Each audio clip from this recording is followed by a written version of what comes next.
નમસ્કાર. આજના આ વિશ્લેષણમાં આપ સૌનું ખૂબ ખૂબ સ્વાગત છે.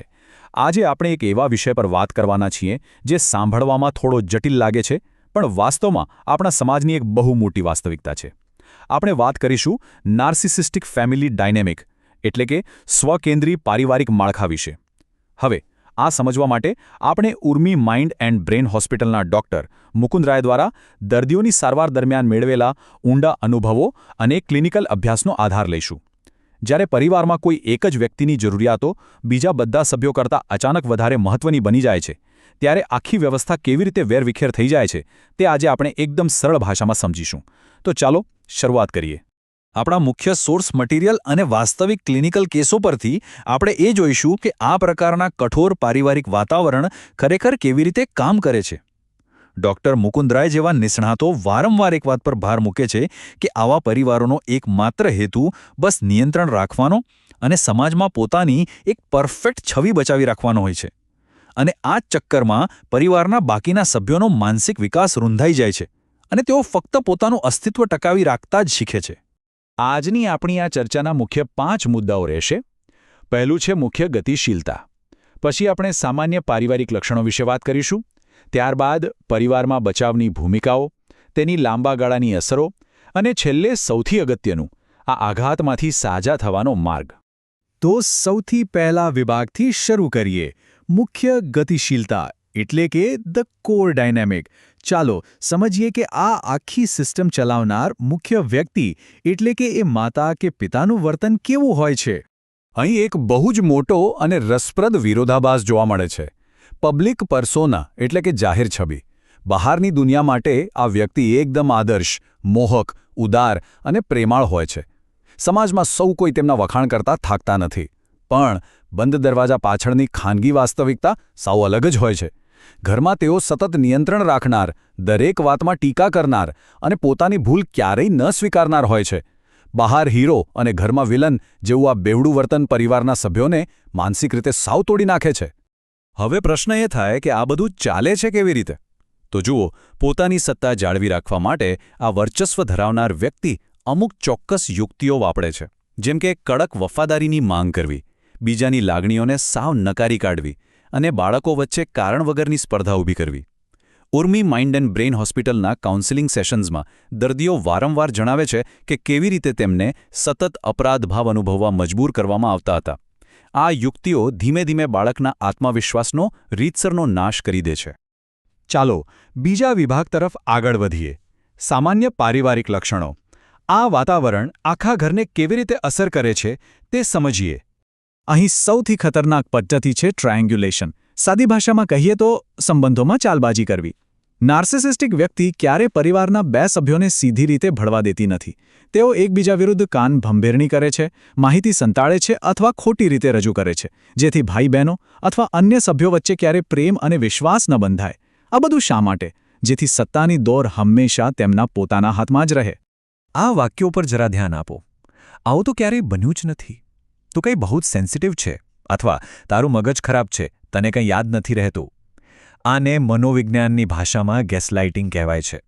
વારંવાર આવું સાંભળીને વ્યક્તિને પોતાના જ મગજ અને પોતાની યાદદાશ્ત પર શંકા થવા લાગે છે. આ કોઈ સામાન્ય મજાક નથી. આ એક એવો માનસિક ઘાવ છે જે તમને તમારી જ વાસ્તવિકતા પર શંકા કરતા કરી દે છે. અને આ સતત થતી ચાલબાજીને કારણે ઘરમાં એક એવું વાતાવરણ ઊભું થાય છે જેને વોકિંગ ઓન એગશેલ્સ કહેવાય છે. એટલે કે જાણે કાચના ટુકડા પર ચાલતા હોઈએ એવો ડર. ઘરમાં ક્યારે કઈ નાની અમથી વાત પર વિસ્ફોટ થઈ જશે, અવાજ ઊંચો થઈ જશે, તેની કોઈને ખબર હોતી નથી. આથી ઘરનો દરેક સભ્ય સતત એક ભય અને તણાવના ઉથાર હેઠળ જ જીવતો હોય છે. હવે જોઈએ આપણો ત્રીજો વિભાગ, પરિવારમાં બચાવની ભૂમિકાઓ. આવા ડરાવણા માહોલમાં ટકી રહેવા માટે બાળકોને અજાણતા જ અમુક ચોક્કસ ભૂમિકાઓ અપનાવવી પડે છે. અહીં તમે જે જોઈ રહ્યા છો તે 4 મુખ્ય ભૂમિકાઓ છે: ગોલ્ડન ચાઇલ્ડ, સ્કેપગોટ, લોસ્ટ ચાઇલ્ડ અને કેરટેકર. બાળપણમાં અપનાવેલી આ ભૂમિકાઓ પુખ્ત વયે કેવી મોટી માનસિક સમસ્યાઓ સર્જે છે તે આ ટેબલમાં સ્પષ્ટ દેખાય છે.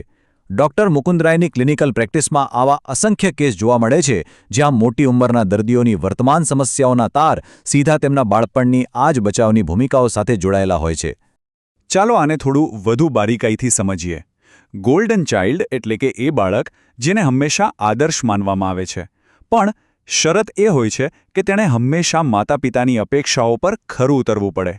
બીજી બાજુ છે સ્કેપગોટ અથવા બલીનો બકરો. આ એ બાળક છે જે ઘણીવાર ઘરની સાચી પરિસ્થિતિ જોઈ શકે છે અને એટલે જ તેને બધી જ સમસ્યાઓ માટે દોષી ઠેરવીને નિશાન બનાવવામાં આવે છે. પરિવારમાં પ્રેમ અને સજાનો કેવો હથિયાર તરીકે ઉપયોગ થાય છે તેનું આ સચોટ ઉદાહરણ છે.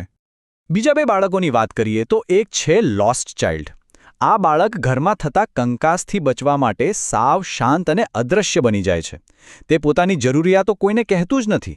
અને બીજું છે કેરટેકર. આ બાળક નાની ઉંમરે જ મોટું થઈ જાય છે.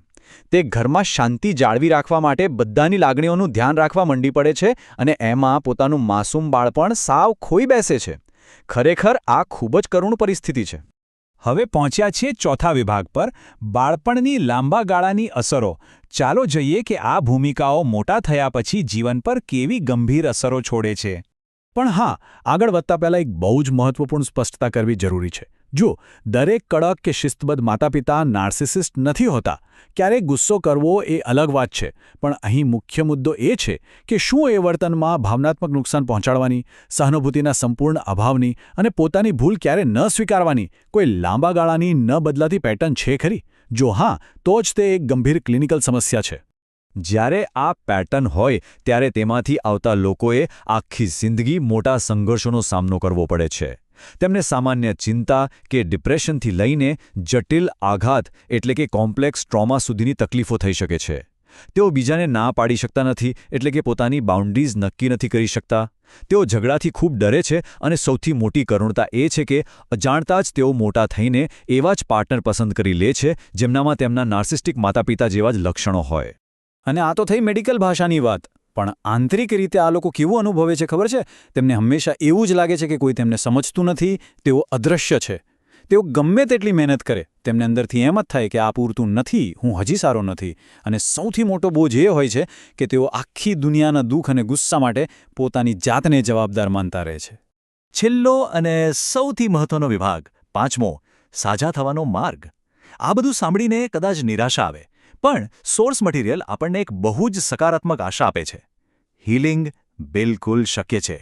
આ હીલિંગ પ્રક્રિયા કોઈ જાદુની છડી નથી કે રાતોરાત બધું ઠીક થઈ જાય. આ એક ધીમી પણ મક્કમ સફર છે, જેમાં સૌથી પહેલાં પોતાની સીમાઓ એટલે કે બાઉન્ડ્રીઝ નક્કી કરતા શીખવું પડે છે. ડૉક્ટર મુકુંદરાય જેવા એક્સપર્ટ્સની મદદથી દર્દીઓ ધીમે ધીમે પોતાની સાચી ઓળખ પાછી મેળવે છે. તેઓ એ બાળપણ ન મળ્યાના શોકમાંથી પસાર થાય છે અને ધીરે ધીરે પોતાનો આત્મવિશ્વાસ પાછો મેળવીને તંદુરસ્ત સંબંધો બનાવતા શીખે છે. આજની આ ચર્ચાના અંતે એક બહુ જ અગત્યના પ્રશ્ન સાથે આપણે છૂટા પડીશું. જરા વિચારજો, જો આપણે બાળપણની જૂની, ડરથી ભરેલી બચાવની ટેવોને છોડી દઈએ, પોતાના ભૂતકાળને ખુલ્લા મને સ્વીકારીએ, તો આપણું આવનારું ભવિષ્ય અને નવા સંબંધો કેટલા સુંદર અને શાંતિપૂર્ણ બની શકે. ખરું ને? દરેક વ્યક્તિને એક સ્વસ્થ અને ભયમુક્ત જીવન જીવવાનો પૂરો અધિકાર છે. આજના આ ઊંડાણપૂર્વકના વિશ્લેષણમાં જોડાવા બદલ આપ સૌનો ખૂબ ખૂબ આભાર. આવજો.